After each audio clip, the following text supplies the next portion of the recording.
thirsty. "Let's find the church and the bus stop," said Julian. "I saw a spire as we rode down the hill, but it disappeared when we got near the bottom." "There's the bus," said Dick, as he heard the noise of wheels rumbling along in the distance.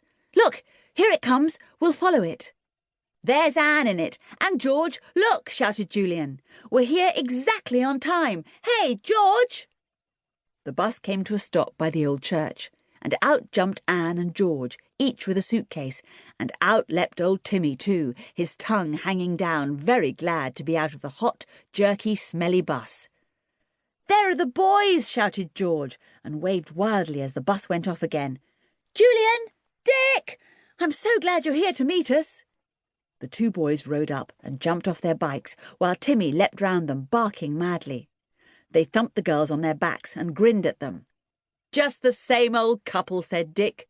"You've got a spot on your chin, George. And why on earth have you tied your hair into a ponytail, Anne?" "You're not very polite, Dick," said George, bumping him with her suitcase. "I can't think why Anne and I looked forward so much to seeing you again. Here, take my suitcase. Haven't you any manners?" "Plenty," said Dick, and grabbed the case. "I just can't get over Anne's new hairdo. I don't like it, Anne. Do you, Ju? Ponytail?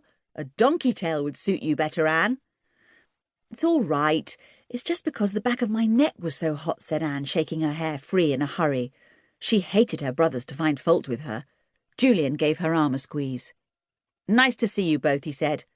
"What about some ginger beer and ice cream?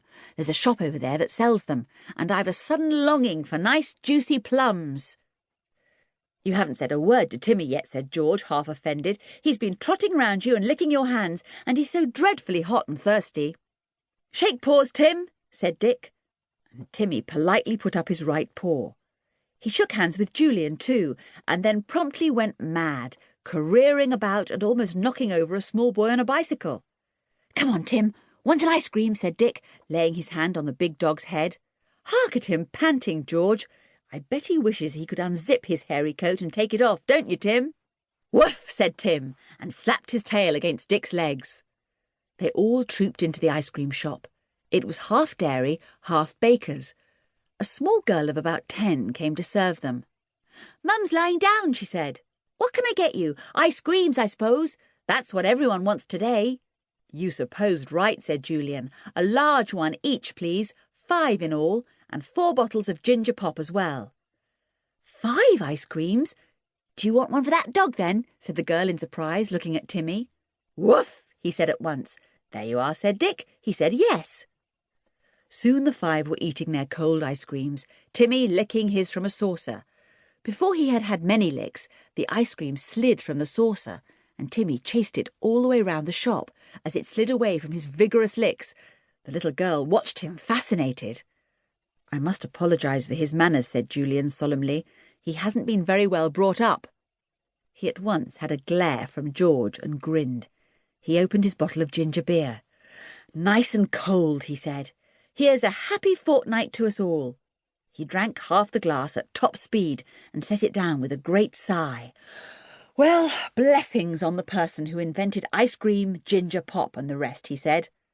"I'd rather invent things like that any day than rockets and bombs. Ha! I feel better now. What about you others? Do you feel like going to find the farm?" "Whose farm?" asked the little girl, coming out from behind the counter to pick up Timmy's saucer.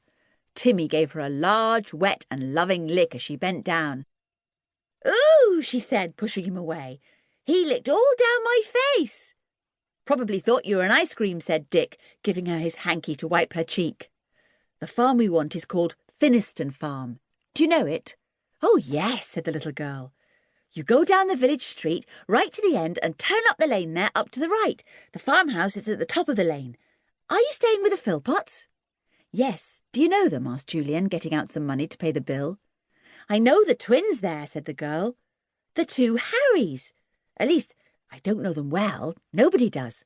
They're just wrapped up in each other. They never make any friends.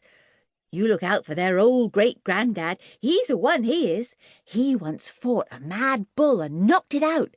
And his voice! You can hear it for miles. I was real scared of going near the farm when I was little, but Mrs. Philpott, she's nice. You'll like her. The twins are very good to her, and to their dad too. Worked like farmhands all the holidays."